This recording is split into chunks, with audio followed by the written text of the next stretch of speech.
আজকে আমি তৈরি করব প্যাকেট ক্ষীর দিয়ে মজাদার একটা পায়েস।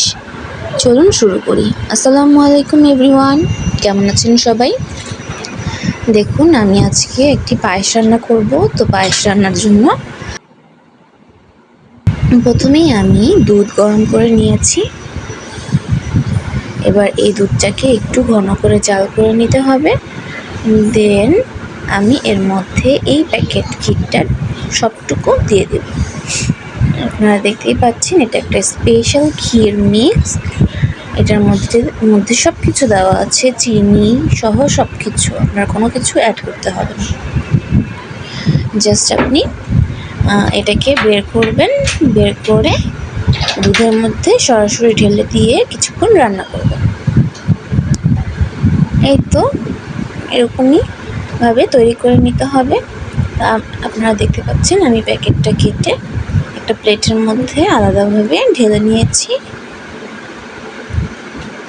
দেখুন, বাদামও কিন্তু দেওয়া আছে এর মধ্যে। নিয়েছি একদম চাল, বাদাম, বিভিন্ন ধরনের ঘ্রাণ দেওয়া আছে, সব কিছু দেওয়া আছে। তো এটা এখন আমি দুধের মধ্যে দিয়ে দিলাম। এরপর এটাকে আমি অনেকক্ষণ জাল করে নেব। এই প্যাকেট ক্ষীরটার সাথে আপনারা কিন্তু চালও দিয়ে দিতে পারেন, কিন্তু এটার মধ্যে অলরেডি চাল আছে, পোলার চাল। আমি পোলার চাল তারপরও অল্প একটু দিয়েছি। আমার মনে হয়েছে যে এটা খুব কম হবে, তাই আমি এটার মধ্যে 1 মুঠের মতো পোলার চাল ধুয়ে দিয়ে দিয়েছি।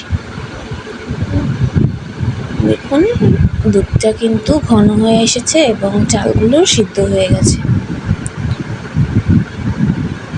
এটা আরও কিছুক্ষণ হতে হবে, তাহলে পায়েসটা রেডি হয়ে যাবে। এই তো, এটা কিন্তু খেতে দারুণ হয়। দেখুন, পুরোপুরি এখন রেডি। রান্না কিন্তু ফুললি শেষ। এখন আমি একটা সুন্দর বাটিতে এগুলোকে উঠিয়ে নিচ্ছি। আমি সবটুকুই উঠিয়ে নেব। একবারে যদি না পারেন, তাহলে একটা চামচ দিয়ে আস্তে আস্তে করে উঠিয়ে নেবেন বাটিতে। আর এরপরে আমি দেখছি যে অনেকক্ষণ লাগছে, তাই আমি সাইড থেকে আস্তে করে পাতিলটা দিয়ে পুরো পায়েসটা বাটির মধ্যে নিয়ে নিলাম। এই তো আমার মজাদার একটা পায়েস রেডি। আশা করি সবার ভালো লেগেছে। ভালো লাগলে অবশ্যই বানিয়ে ট্রাই করবেন। আল্লাহ হাফেজ।